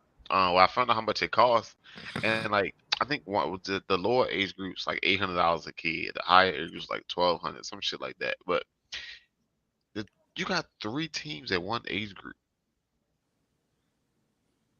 Look, it's all about perspective too. Money. You got to understand the perspective. Like, if you do not have a position training coach in your area, maybe you do play for a flexbone team and you are the next prototypical quarterback that's going to come out of your area. Is $1,200 really a lot of money if it gets you that training that you're not going to get from your Flexbone head coach? Not that right. You've got to be loyal to where you got to be where your feet are. So you can't be skipping out your weight training and stuff like that to go communicate with coaches. I don't know that I would ever be upset with a kid that wants to better himself. Right. But, hey, I see this opportunity, coach. This guy's here's the 3 wide receivers he produced last year. That's kind of where I want to be. I want to go work with him. Fine. Great. Hey, I need you in here 75% of the workouts this summer. Don't let this be a reason you can't compete in the fall. Go get good, man. That's fine. I'm a realist as a coach. I know I don't know some things, right? Right. There's things I can't develop. I'm working right now to become a better quarterback coach. I'm no quarterback guru. There's a lot of those walking around, right? A lot of coaches are quarterback gurus. And I suck at coaching we'll quarterbacks. I'm listen. You coach quarterbacks? My God, take him, please. But I promise you, like, if somebody wants to go to the Kurt Warner quarterback school and their mom wants to spend the money, am I going to tell them no? Hell no. Go get that experience. Go get that. Bring a book back to me. Maybe I need to read some of that. You know what I mean? So that's where I feel like 7-on-7 can be good. Those travel teams get a little exotic. But I mean, we just at a school that I was, coaching with this year, we had a wide receiver that traveled Dallas, Florida, all over the place, and still made all of his practices. Right? I think he missed like one of our 7-on-7 games, maybe. But even then, it's like, okay, his backup got some reps that game. Like, it's not a big deal. Communicate with your coaches, and I don't know that's that big of a deal. As long as you can do that, you're in a good spot. So my only rebuttal or hate to that is, I know a kid. So 6 years old, he been training to be a quarterback. He got to high school and became a linebacker. During whole youth football, he never played anything but quarterback. And then when you get to high school, you play linebacker. So why not use your youth football time to hit every position instead of putting all this money into one position? Like, because my kids, center, guard, tackle, safety, defensive lineman, corner, it don't matter. Now, some of them, they a little shape came in, and no longer you can play corner no more. You got to play the line, baby. You got to hold that line. Now you're safe. Congratulations. My son is about as little as I am, and I tell his story all the time. He's a backup quarterback, right? But they have issues with the snap. Put him at center. He can't play center. Look how little he is. Put him at center. He's going to hate you for it. So you got to tap him on his back, give him an ice cream cone, whatever. They put him at center, 4-game winning streak. Every ball gets snapped. Now, he can't block that long, but that ball is dead center where it need to be, and he will get engaged on that block. And he comes to the sideline and look at me every time because he know that I went and told the coach, put him in fucking center. That's your fucking listen. You're a team fucking player. You do what you're supposed to do. You know what I mean? Man. I don't, man. I think fundamentals at that age should all be about the same, anyways, right? You talked about earlier. You got to be able to get into a football stance, whatever that is for your body size. If the kid can throw, if he can wing it, I'm fitting him into my system. You know what I mean? Like, we talk about roll the balls out on 0 day and say who can throw the football, because it might be a hefty lefty, it might be a bean pole that can just wing it. Like, but if he's been practicing that long at quarterback, you're talking about him going to linebacker. I bet he's cerebral as a linebacker. I bet he understands the game. I bet he is a little field general telling safeties and corners and other backers where they're going to fall into. If during that time of development he had. Look at Brandon shaking his head. No. He ain't that kid. Then he maybe don't go back to that trainer. Don't send anybody over there. Some of the best safeties were quarterbacks at some point. Right. Ed Reed and those type of guys back in the day, they were quarterbacks. Hey B, this how this works. People don't like telling the truth. They don't want to understand the truth, okay? So the quarterback gets the ball every down. So that's probably why that young man got to be quarterback. Somebody got caught up in a little bit of daddy ball.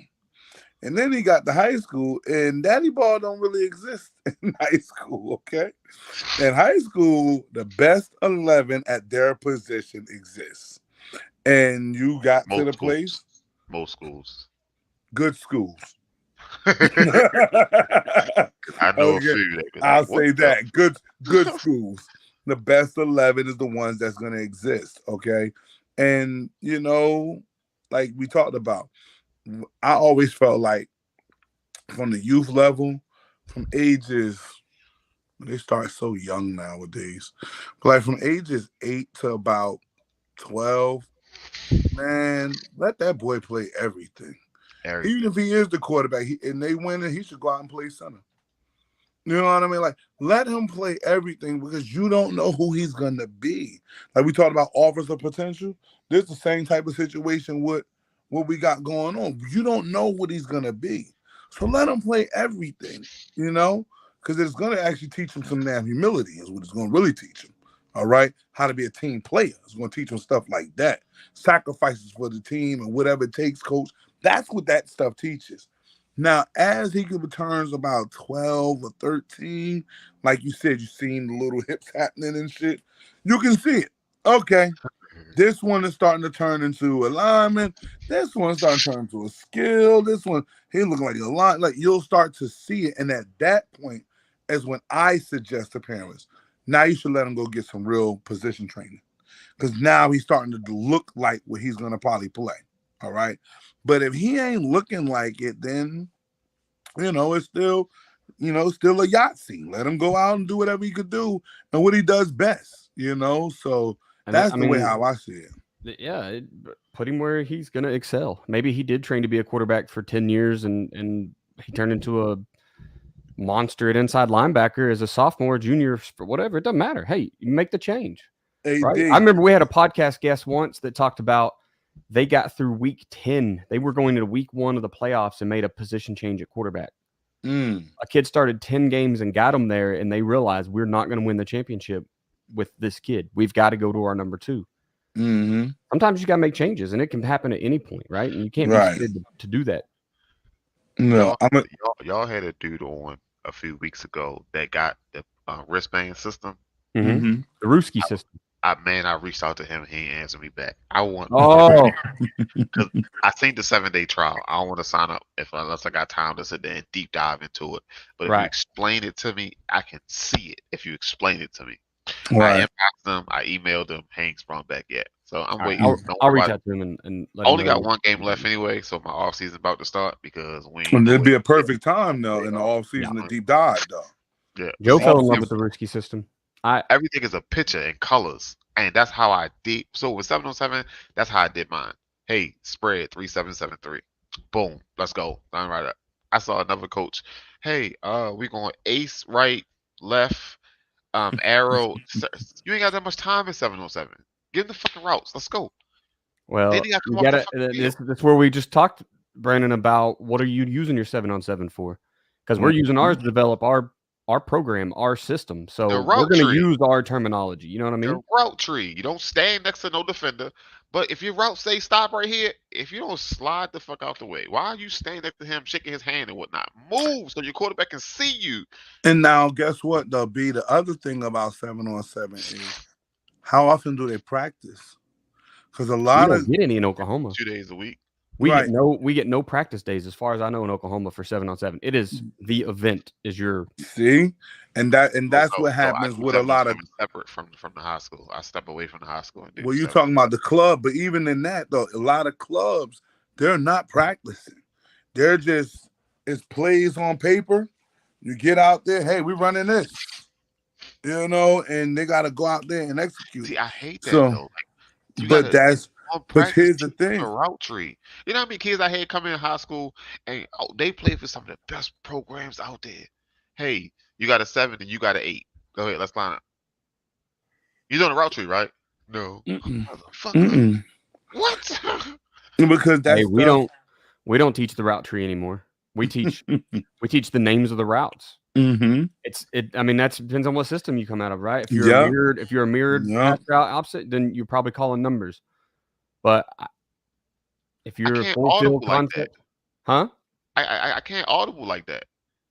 Now, where we are, tag it pre-snap, and you have more option routes. So you may have 2 or 3 routes in one, versus I'm gonna audible at the line. It's a lot more like putting it just in our system, right? We're going to put it into the kids' hands. They're going to be able to signal to each other, hey, the post is open right now. I'm just telling you run the post. Or that guy's sending at 8 yards and been bailing all night. Run a hitch. We're about to get 5 yards.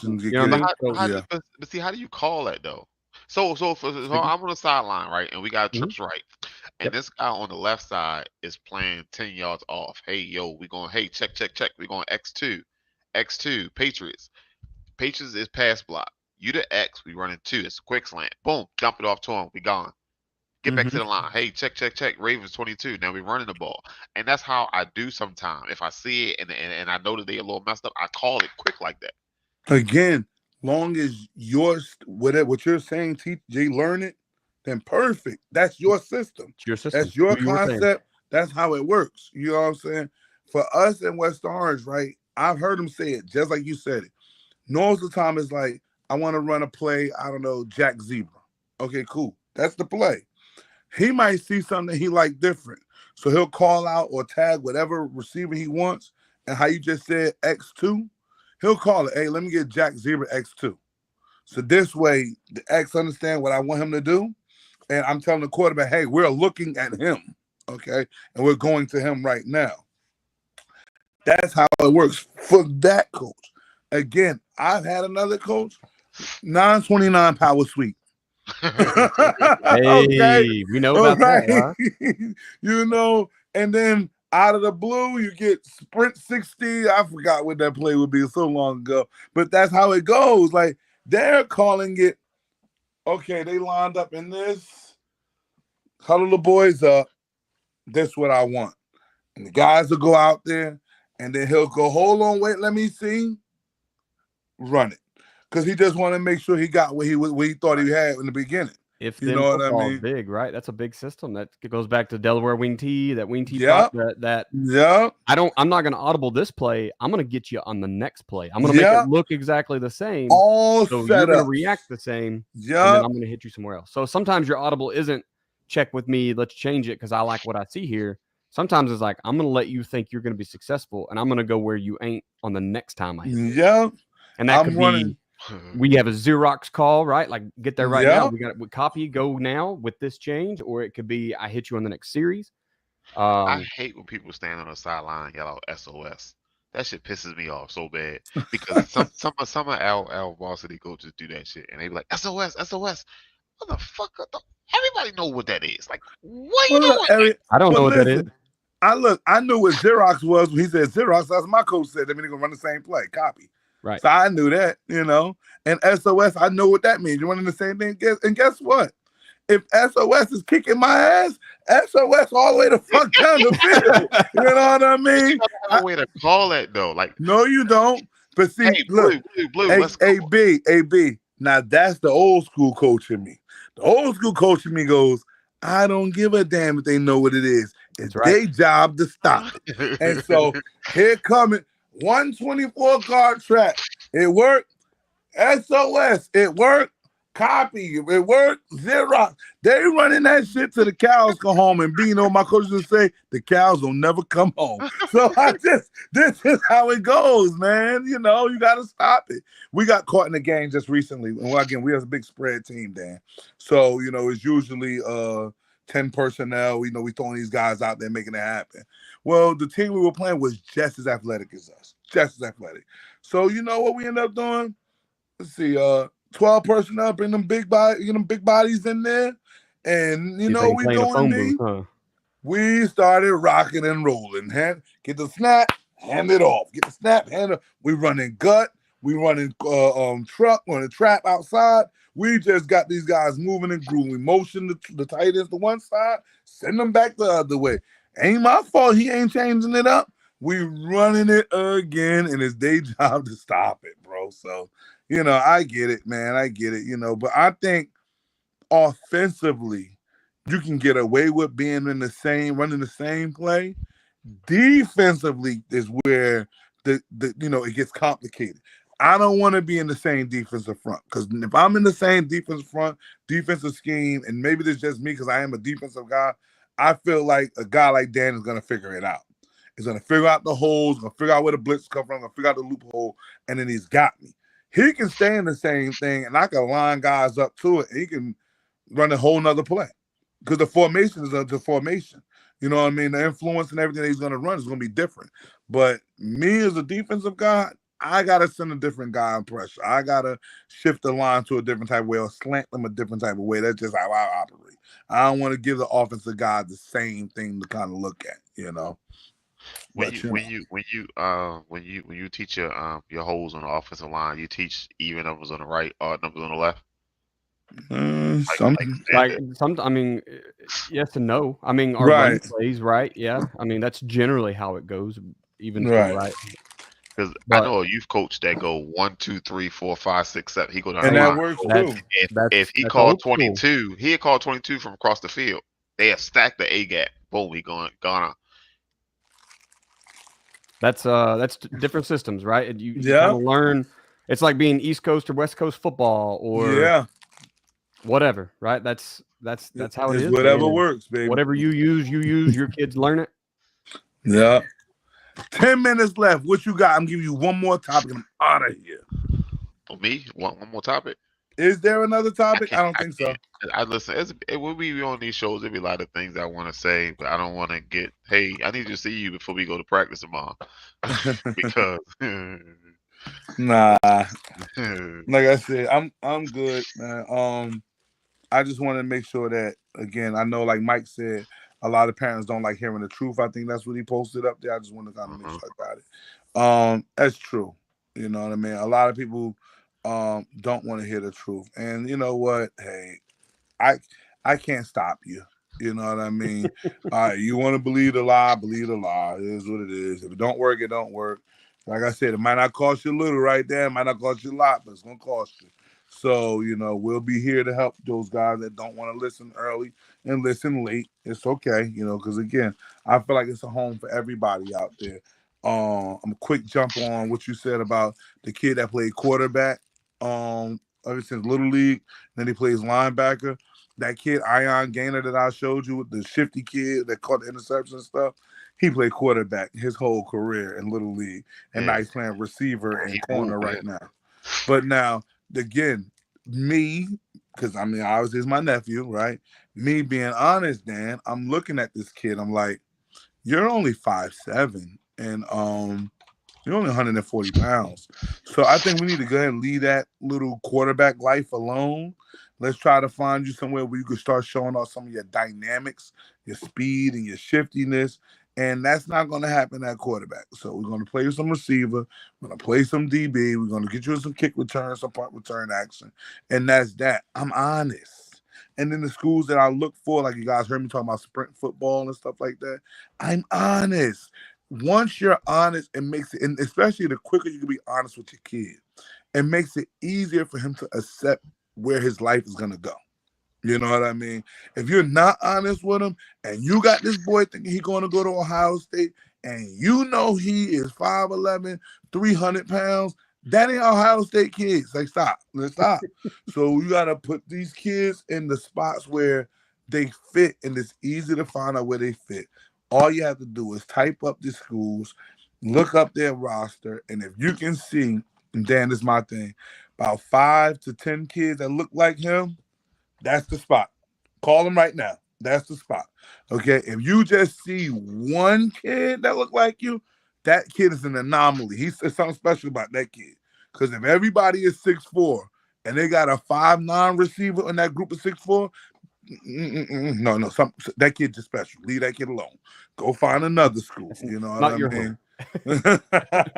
And so that's that part, you know. But you know, again, that I think what we're doing right there with those clips and those kids, I think that's gonna help out tremendously. You know, all of us tapping into our networks. I'll have 2 of them next week. So I dropped the ball. Listen, y'all got 2 apiece. I just come in here with 1. Listen, it's Brandon's fault because it came to me. I'm like, oh, all right, let's do that, B. Like, you need to be doing this. Because I don't argue with the engineer, all right? When he said you need to do this, I go, okay. No, I said what you think about this is motherfucker. Ain't this some shit? Brandon, I don't hear you like that. Okay, I look at the message. I don't see. What do you think? I'm like, you need to be doing this. Okay, I need to do this. Like, you the boss. You the boss, man. I don't want to upset nobody here, okay? But nah, I think, like I said, I think that is tremendous. I know for whoever's looking on the closeout of this show, I want to let people understand that I am not against 7-on-7. Okay, 7-on-7 has a place. Like Dan made a perfect point, and I did use this before. If you cannot afford wide receiver training, quarterback training, DB training, or don't have access to those types of guys that you can get that type of training from, you should do you some 7-on-7, man. It'll help you out. All right. It's some bad habits you're gonna probably continue to have. Well, if the coaches ain't teaching it, you know, it's gonna be some bad habits you're gonna have. But like Dan said, if you're in a position where you're a receiver, you're playing a wing T offense, and you don't have wide receiver coaches around that can help you develop, but there is a 7-on-7 team, go hang out with them, you know, and check it out. You know, it'll help you out. If that kid wants to play receiver, I'm not trying to knock kids want to do what they want to do. My thoughts is, again, understand time and place. Okay, understand that it's a time that you're going to be able to grow your body, and that kind of happens in the winter. So spend that time in the winter lifting heavy and getting with programs or your high school program. And then you got time in the spring when the weather breaks and you could be outside, you could 7-on-7, you could position train outside, you could do a lot of that stuff. Just understand time and place, and please try not to not incorporate your high school coach in your plan. Tell your high school coach your plan. He's gonna, hopefully, I quotation that, he help you out with that on what's going to be more successful for you. I tell a lot of my guys, like, please just tell me, man. Don't have me going, okay, go ahead, what you got there? Coach, the sad part is we talked about, I mean, we opened this show talking, you know, some coaches don't want to pass the torch to other coaches. There's some coaches don't want you going out and getting better. Yeah. Now you may not listen to them because you realize they don't know. That's true too. It's such a political world. I hate it. I just love that I'm in a position I can be real with people. I'm be real with coaches. I can be real with kids. Let them know. Here's what we do or don't know. Here's what you do. If you want to go outside, that's fine. Communicate. It's, man, there's too much out there right now available for coaches to tell kids, no, you're not allowed to do that. I had a kid reach out to me and ask me, do I know a good quarterback coach? So you failed in 2 classes. If you don't go find a goddamn tutor and leave them goddamn quarterback coaches alone. But that's dope. That's what you need to do. Like, he said, honesty is it ain't everything. That low. It's a 60. They lowering the grade so you won't have to stay in another grade. Nobody want no kid with no damn 60s. Keep teaching, B. You're doing a great job, bro. I know you be having moments down there, but trust me. No, nobody likes the truth. You heard what Mike said. Nobody like the truth. You know what I mean? So it is what it is. But, you know, we're going to keep doing it. And I think, Dan, that's why I wanted to kind of start leaning more towards this type of stuff, podcasting, reaching out to parents and kids and telling them, like, look, I ain't got no dog in the race, dog, but I'm going to tell you what I think you need. And it's up to you to accept it or not. But this is what I feel like will work best for you, you know. What you got, B? Anything left? I know you got to be rounding it up. No. We got if we get out of here by under 2 hours, the system will automatically cut the clips up for us. So I ain't got to do the work. All right, so let's get up out of here. So again, you know, because I told you I didn't want to be here for one. So anyway, I'm gonna just go ahead and wrap it up myself. I can't do that. Dan, you go first. I forgot. I appreciate it. Hey, I'm Coach Daniel Chamberlain with Chamberlain Football Consulting. If you're a coach, a parent, a player, somebody who's trying to learn ball, go over to patreon.com/Chamberlain Football Consulting. There's a tier for you, especially if you're a young coach, or, you know, we're approaching playoff time as this is coming out. So if you need some help, you need another assistant coach, you need an analyst, I have a Patreon tier for you. Jump over on Xanax. That kid over there needs a Xanax. You see my daughter likes the cats. I'm allergic to cats, and then she come and lay up under me, and I get, what the fuck?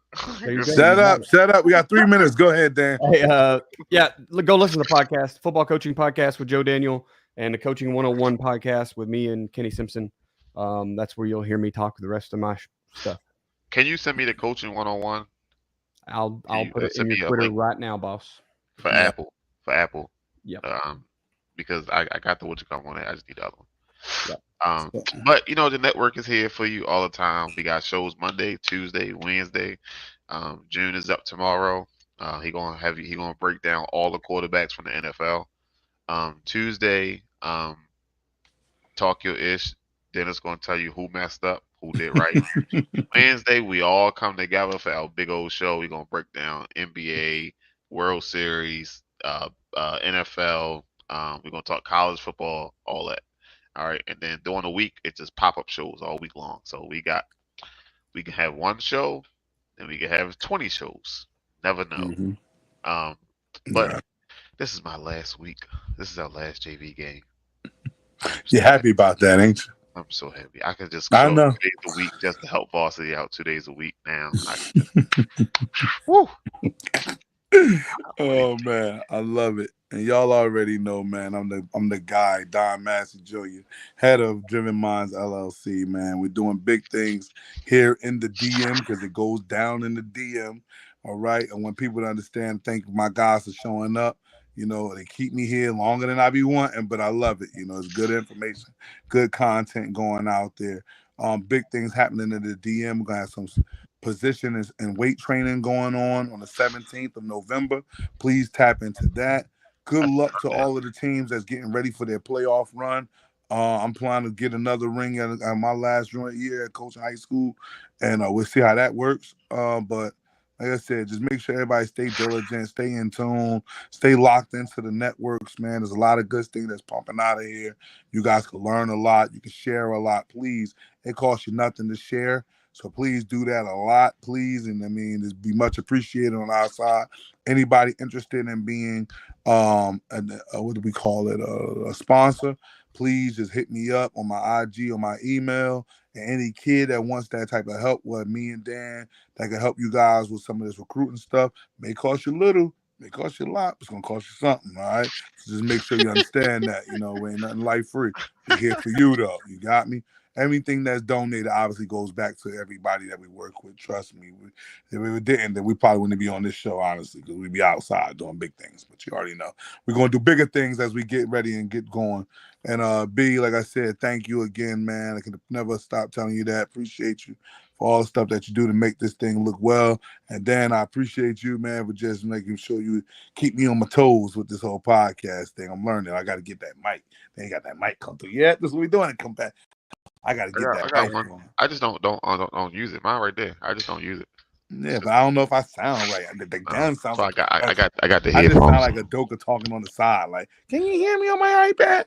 As long as it comes through clear, sir, it don't matter. Like, it matters. People go $1,800 on equipment. That quality matters. Yeah. Yeah, don't worry. I'm growing. We're going to get better at it. But again, every 2 weeks, Coach's Corner on Sunday at 9 o'clock. Try to come through. Again, we'll probably re-air the show, I believe, on Wednesday. Brandon does it for me, which would be dope. So if you missed it, you go back there. But like I always say, tell a friend that it's them again, giving the great information that you're going to definitely need. So don't run from it. You already know. November the 10th is the next show. Boom, we live November 10th. And he said share the show. So if you shared about Lord Dirt getting locked up, make sure you share this too. Make sure.